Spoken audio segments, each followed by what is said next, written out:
Assalamualaikum warahmatullahi wabarakatuh. Masih bersama kami Berita Mona Lisa.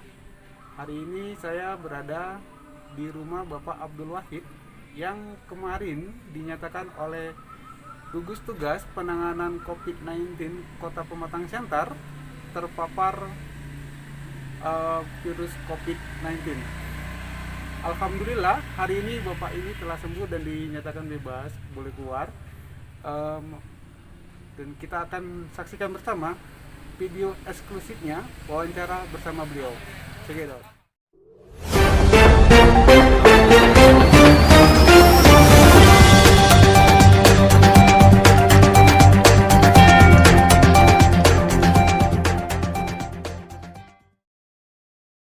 Tim Mona Lisa, Selasa 26 Mei 2020 menyambangi kediaman Abdul Wahid, warga Kelurahan Martoba, Kecamatan Siantar Utara, Kota Pematang Siantar, Sumatera Utara.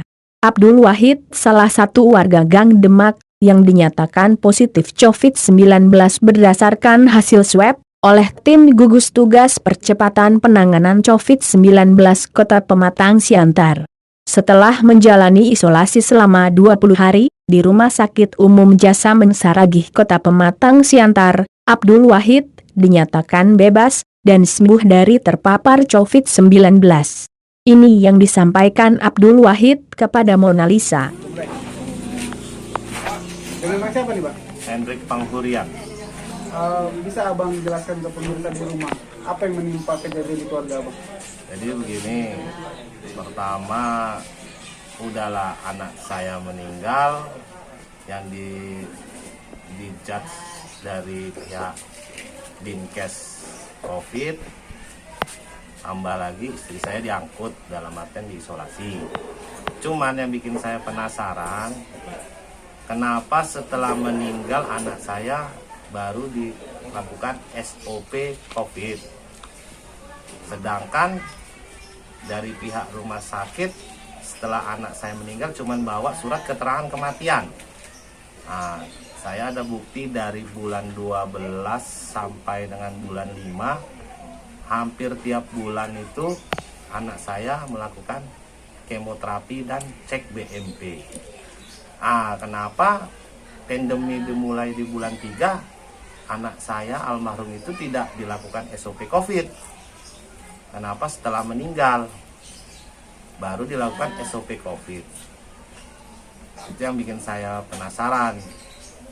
Jadi efek dari semua ini itu yang bikin efek domino yang sangat ngerikan lah istilahnya buat keluarga saya. Setelah anak Abang meninggal, itu baru dinyatakan terpapar COVID Iya betul. sama Pemko. Bukan Pemko. Kami di rumah sakit Adam Malik Medan. Ada Malik Medan ya. Iya. Abang boleh kami tahu domisili Abang di mana? Pematang Siantar di Jalan Farel Pasaribu. Tapi yang menyatakan itu anak Abang terpapar rumah sakit ada Malik. Ada Malik yang pertama karena dilakukan tes bukan swab, rapid test. Tapi ada tapi setelah meninggal. Ada hasil swabnya nggak di swab?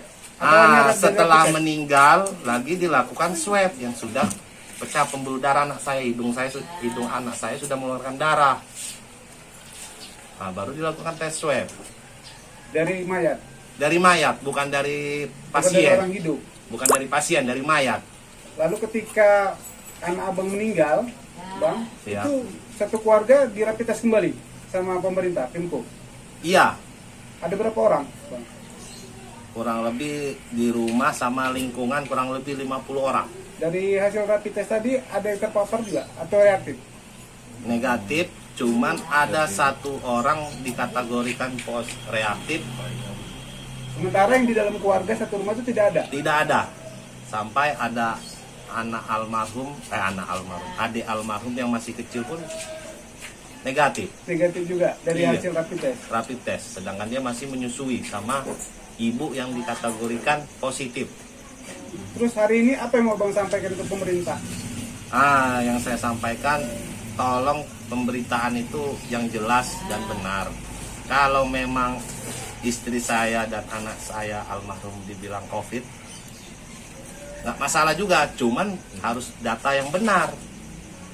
Nah, pengumuman dari tim gugus COVID Pematang Siantar dijelaskan anak saya almarhum itu punya penyakit bawaan cuci darah. Sedangkan jelas-jelas bukti yang saya bawa ini leukemia.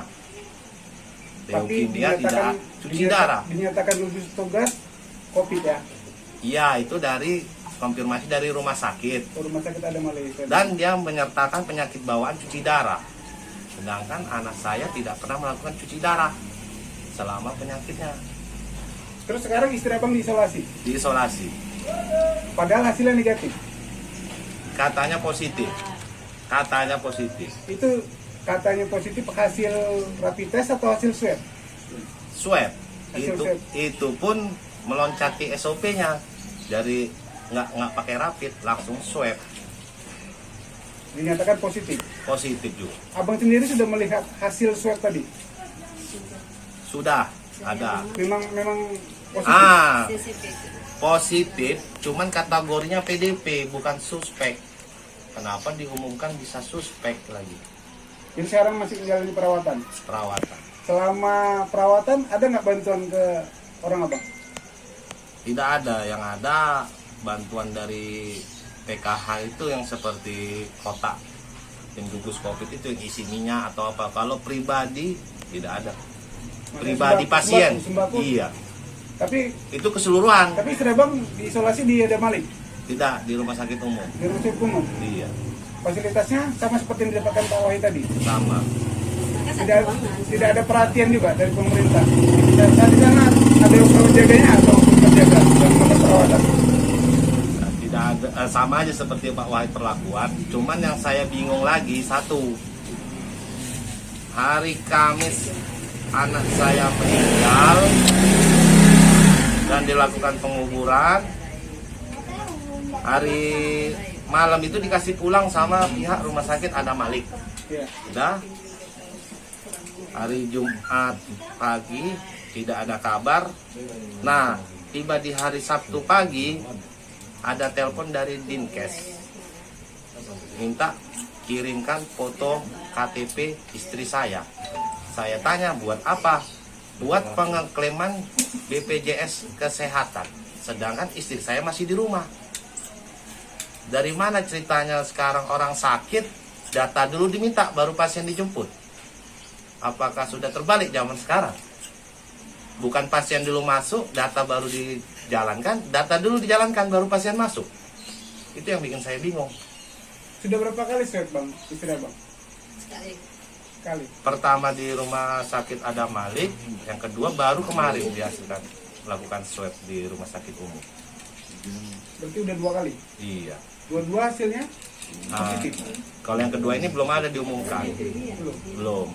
Cuman yang kami pihak keluarga sekarang bingungkan satu.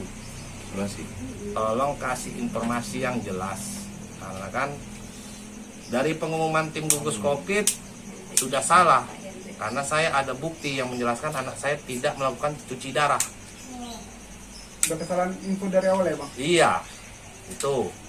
Dan sejak kapan prosedur pasien masuk ke rumah sakit data dulu diminta, baru pasien dijemput? Sejak kapan? Tolong itu diperjelas. Cerita nggak ke pemirsa kronologis awal, mulai bapak dari awal diisolasi hingga bapak keluar ini. Bapak diisolasi, mulai dari diisolasi sampai bapak keluar ini. Bisa nggak cerita kronologisnya bapak sama pemirsa di rumah? Oh begitu. Jadi kronologisnya begini, setelah tanggal 3 itu Ibu Suktiem atau Ibu tukang pecal itu yang di Medan diumumkan oleh gugus tugas itu positif, lalu pada hari Seninnya di lingkungan kami dilakukan rapid test, ya kan? Dari semua warga yang di rapid itu semuanya hasilnya negatif, alhamdulillah negatif. Nah kebetulan saya saat itu sedang sakit asam lambung saya itu akut, ya kan? Dan kebetulan baru 3 hari saya mengalami musibah, orang tua saya meninggal hari Jumatnya. Nah di antara semua warga yang di rapid itu, hasil daripada rapid itu katanya virus saya itu reaktif. Berdasarkan itulah akhirnya saya Hasil rapid test Bapak reaktif. reaktif Dari katanya. 70 apa berapa? 140 yang di tes kemarin ya, di Gang 5. Hah? 140 orang? 140 orang sekitar itulah. Jadi saya menyatakan reaktif. Lalu Bapak dijemput. Nah, lalu pada pukul 5 sore Tanggal Sa- berapa? tanggal 4. Ya, tanggal 4. Saya pukul 5 sore dijemputlah pakai ambulan masuk ruang isolasi di rumah sakit umum, tepatnya di ruangan Dahlia. Nah, di sana sampai di sana tidak ada petugas satupun yang menyambut saya. Hanya supir ambulan memberitahu ini ruangan Bapak. Saat ini saya sedang sakit asam lambung yang cukup parah.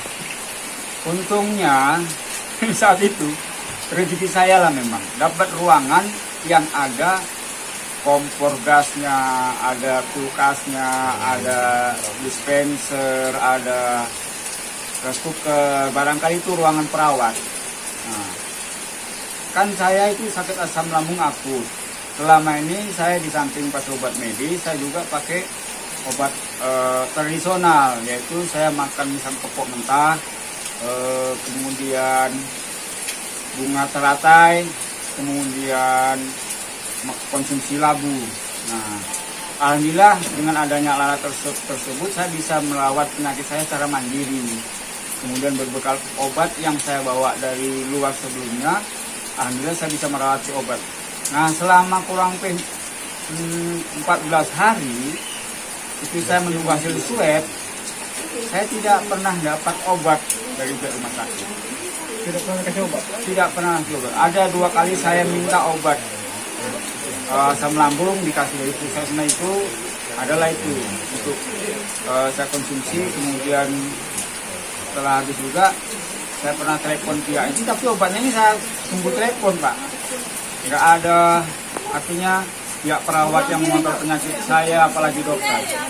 Jadi yang saya bangkan seandainya saya itu nggak punya perlengkapan dan tidak bawa bekal dari rumah dengan pengobatan yang saya lakukan secara tradisional, walau alam yang terjadi terhadap perut saya. Yang anehnya di saat saya punya sakit lambung, saya dikasih vitamin C. Kita tahu kalau orang sakit asam lambung ini vitamin C ini nggak boleh dikonsumsi, ini justru berbahaya. Artinya bagaimana? Kok nggak tahu dokternya atau perawatnya, itu pantangan bagi orang sakit lambung. Itu yang aneh bagi saya.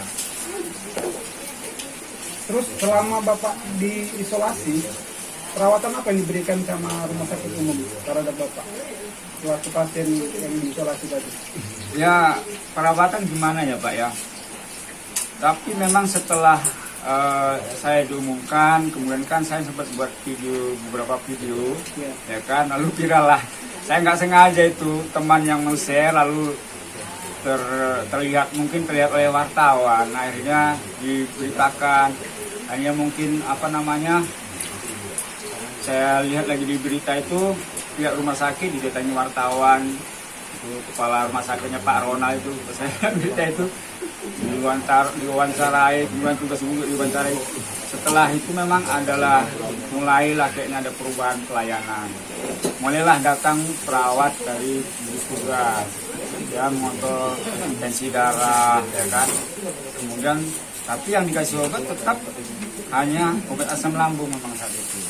Nah, kemudian juga vitamin. Tapi kan sebenarnya penyakit saya itu 2. Sejak masuk saya dari awal saya udah 2. Di samping asam lambung ada sakit gula. Tapi sayangnya selama saya berada di sana hampir 20 hari, gula saya tak pernah dikontrol, saya minta obat juga dikasih obat gulanya itu. Nah, itu jadi perawat yang saya rasakan memang yaitu semenjak saya diponis diponis positif, mulailah ada periksa tensi, kemudian ada ronsen. Tapi hasil ronsen sampai hari ini belum saya lihat. Jadi Bapak sampai hari ini belum pernah lihat hasil swab Bapak ya? Bapak berapa kali di swab sama orang? Saya waktu pertama masuk kan hari Senin, hari Selasa Rabunya, hari Senin itu tanggal 4 Rabu Kamis tanggal 5-6 saya di swab 2 kali. Lalu menunggu hasil swabnya 14 hari ke depannya itu baru dinyatakan positif. Baru beberapa hari kemudian saya di swab lagi, kan gitu. Swab kedua lah. Iya, tapi swab yang pertama Hasilnya apa tuh? Waktu swab kita nggak sampai sama saya hasilnya, itu cuman tahu-tahu tanggal 17 ya kamu. Tanggal 17 atau tanggal 16 itu malam itu diumumkan oleh 3 gugus tugas bahwa saya positif. Nah, tapi dalam pengumuman itu namanya dicoret, nama saya nggak tercantum di situ. Beberapa hari kemudian saya dapat kiriman kawan data dari Dinas Kesehatan Pematang Siantar. Ternyata namanya bukan nama saya, namanya Abdul Rahid, bukan Abdul Wahid. Nama saya itu Abdul Wahid. Di situ saya lihat Abdul Rahid. Kalau umurnya cocok, kemudian ada kesalahan kedua, tanggal pengambilan swab juga salah. Itu tanggal pengambilan swab saya itu tanggal 5 dan tanggal 6. Nah, di situ saya lihat tanggal 4 sama tanggal 5. Jadi 2 kesalahan dalam hasil swab ini ternyata. tanggal dan nama ya. Tanggal dan nama. Nama saya Abdul Wahid, di situ ditulis Abdul Rahid. Tanggalnya swab itu tanggal 5, di situ 5-6, di situ dibikin 4 sama 5. Ini keanehan sama saya. Terus selama Bapak kan kepala keluarga, ketika Bapak diisolasi, pihak keluarga ini ada nggak dapat bantuan dari pemerintah? Di awal saya masuk, memang dari pihak kelurahan sama ya, mungkin dengan kecamatan itu ada memberikan bantuan lah, berupa beras dan beberapa telur, gula. Dan setelah itu nggak ada sama sekali. Adalah bantuan dari Polres, terus tadi dari kantor pos ya, di kantor pos. Ada juga berupa beras juga. Tapi kalau dari gugus tugas dari Pemko nggak ada. Ada ibu nggak ada. Nggak ada kayaknya. Tapi dari Pemko nggak ada bantuan ya? Kayaknya nggak ada lah. Hanya di awal aja? Di awal aja. Walau alam apakah itu yang dari yang dari kelurahan itu apakah dari Pemko kita nggak tahu. Berarti tidak ada dapat bantuan dari Pemko Bapak? Saya juga kurang tahu karena saya di dalam kan. Padahal Bapak selaku kepala keluarga diisolasi. Iya. Tapi pihak pemerintah tidak memberikan jaminan untuk yang di rumah. Iya, ya paling dari pihak kelurahan memang memberikan beras lah itu. Ada bantuan di Polres juga, beras juga, dari kantor pos, itulah. Menurut Bapak, pelayanan yang dibuat sama pemerintah pada saat Bapak diisolasi itu memuaskan atau tidak?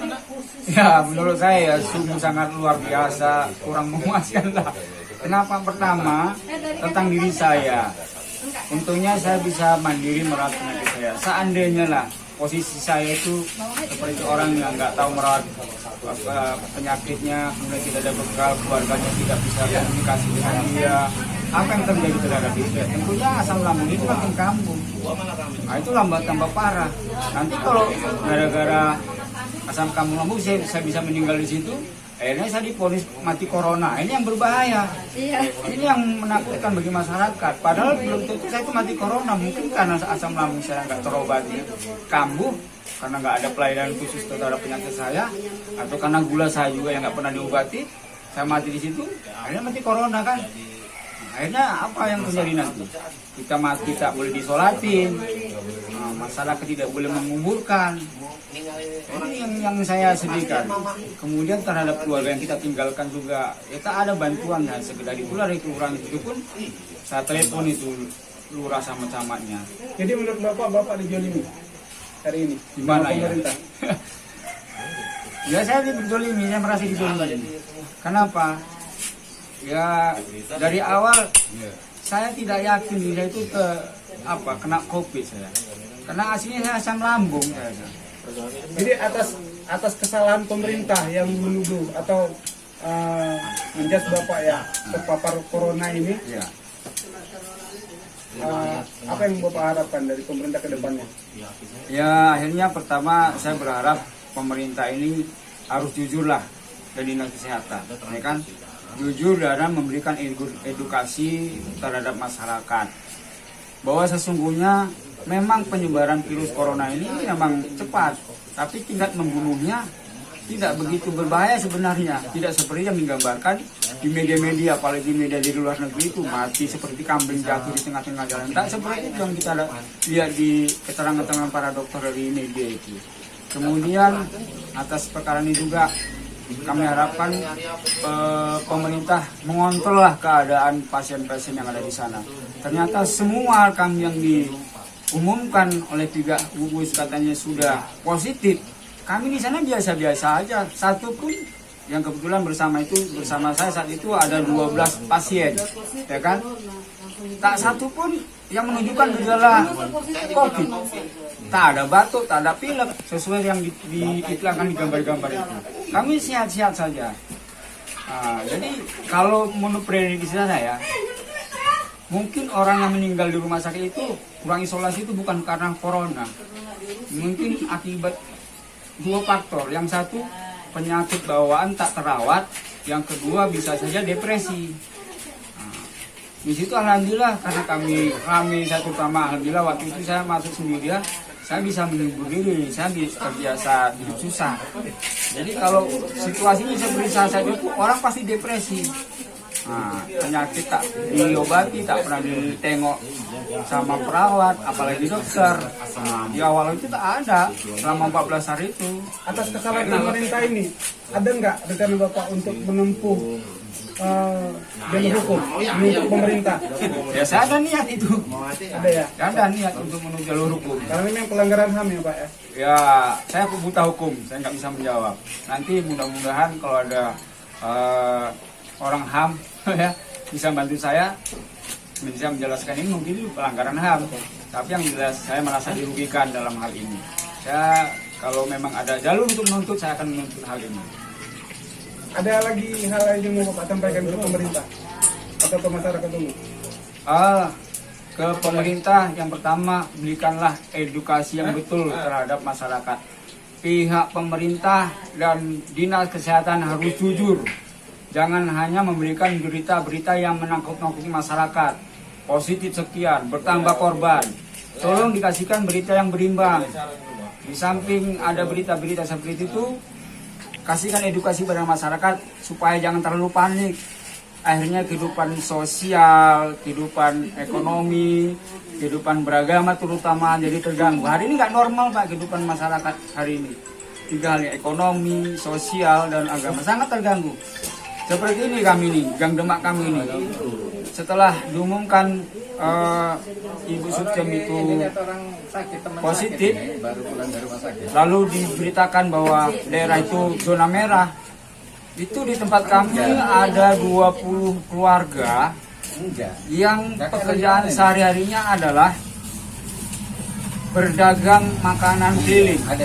Sampai hari ini mereka tidak bisa bergerak keluar. Nah ini pemerintah harus memikirkan nasib mereka ini. Kerja mereka itu cari makan dengan dagang berkeliling. Hari ini tidak bisa keluar karena apa? Para langganan dan pemilik mereka tidak mau menerima jualan mereka. Mau sampai berapa lama ini? Mungkin jam-jam 5. Semacam hukuman sosial bagi mereka ya Pak? Mungkin jam-jam Ya ini 5 semacam lah hukuman sudah. sosial. Akhirnya dampak sosial yang kami terima seperti ini. Oke, Pemerintah ya, bagaimana tanggung jawabnya terhadap warga kami ini? Itu mereka kan perlu makan, perlu biaya hidup.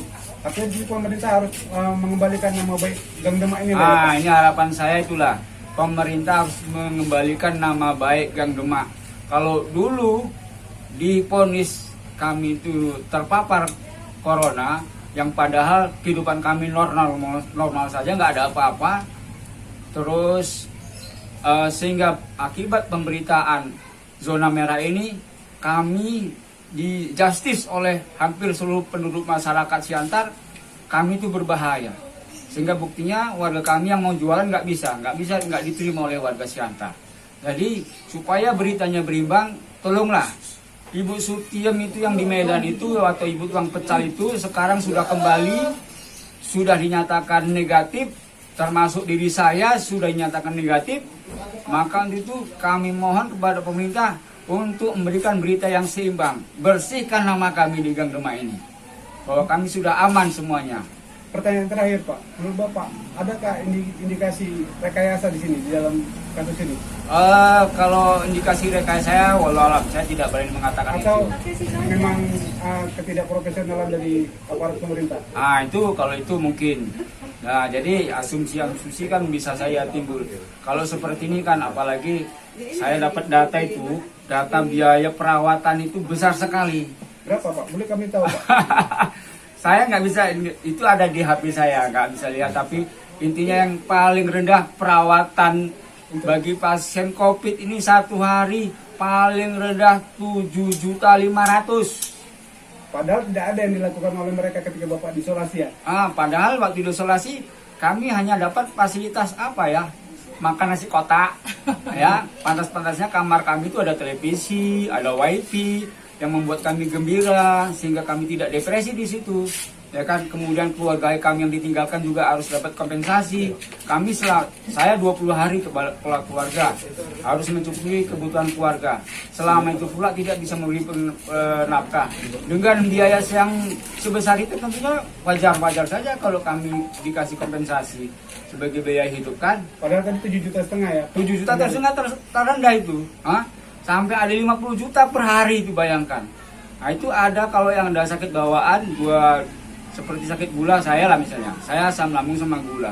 Itu kalau nggak salah, saya nggak tahu pasti kategori mana saya. Tapi itu 12,5 juta itu biaya perawatan ini. Tapi ini data saya ini juga nggak bisa, nggak saya. Tapi ada SK-nya, itu SK Menteri Keuangan. Nanti kalau ada yang mau nanya, saya tunjukkan datanya. Saya dapat kiriman WA dari teman. Nah, itulah. Jadi harapan saya kalau ke depan, tolonglah pemerintah, para pasien-pasien COVID ini yang sudah dinyatakan positif. Kemudian pemberitaan lagi